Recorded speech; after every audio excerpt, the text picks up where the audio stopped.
How about Labor's lying campaign against the coalition's plan for 7 nuclear reactors? Lying that they will cost $600 billion, lying that they blacken the sky if you look at this ad, lying that we can instead power our economy on unreliable wind and solar power. It'll work beautifully. Today, more than 50 Australian nuclear experts, electricity experts, scientists, former politicians and businessmen and so on signed a full-page ad in the big newspapers backing nuclear power and attacking Labor's lies about it and saying to Labor, no, we cannot run a whole electricity system of wind and solar, adding that the current energy policies of state and federal governments are setting us up for failure with unstable energy supply and higher prices because renewable energy is highly variable, unreliable and costly when considering total system costs.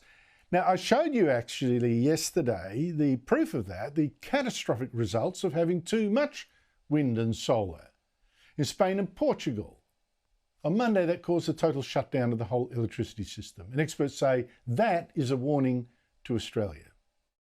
You guys also have this problem in Australia because of the amount of solar that you have there. And AEMO's been doing quite a lot of work to try and see if they can use what they call grid-forming power electronics to try and resolve this problem, but that has been going really slowly, far more slowly than they hoped, and it's why the system operator there has to turn down solar and run gas, not because they need the energy, but they need to have this this technical capability to maintain the alternating current in a proper form.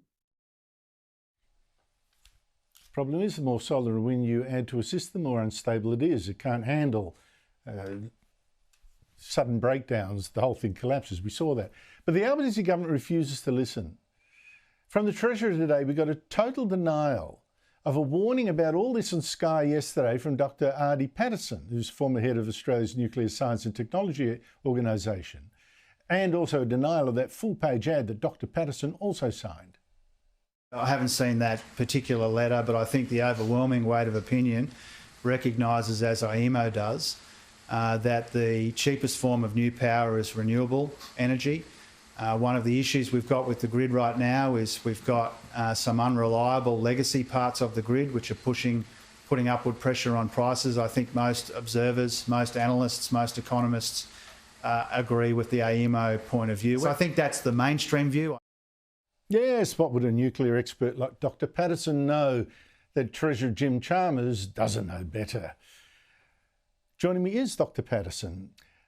Auntie Patterson, thank you so much for your time. That was Jim Chalmers dismissing you and your ad today as, look, you guys are all on some fringe, that renewables are the cheapest power, he says. Your response? My response is that I would like to meet the experts that he's talking about, because none of them would be able to explain how the grid that he is claiming will work. We are on a road to failure. There's no doubt in my mind. We saw that in Spain just in the last 24 hours. What happens when an unstable wind plus solar grid runs into a problem of having too much? The whole thing falls over catastrophically, because there is no way that you can take dilute sources of power, individual wind turbines, individual panels, and add them up to the grid that we have today that makes our economy work.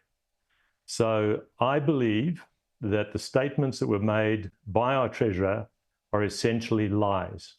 I'm going to say that publicly now. We have been lied to by the senior politician who takes responsibility for our economy, and I'm prepared to face him in any debate or any expert that he claims to have, and have that debate in public at any time, because it is so dangerous what is happening to our grid that it is worth having the debate in public between experts so that the experts can solve this problem, because every expert who is running the grid that we are trying to run in the way that we're trying to run it knows that it cannot be done. We saw it with Spain, and we will see it. In fact, we're already seeing it in Australia. The prices are going up in unpredictable ways. If the price was meant to be coming down, why is it going up? If it was meant to be minus 275, why is it plus 2750? So there's no explanation coming from the Treasurer. There's no credible person in the Department of Energy prepared to stand up behind this plan.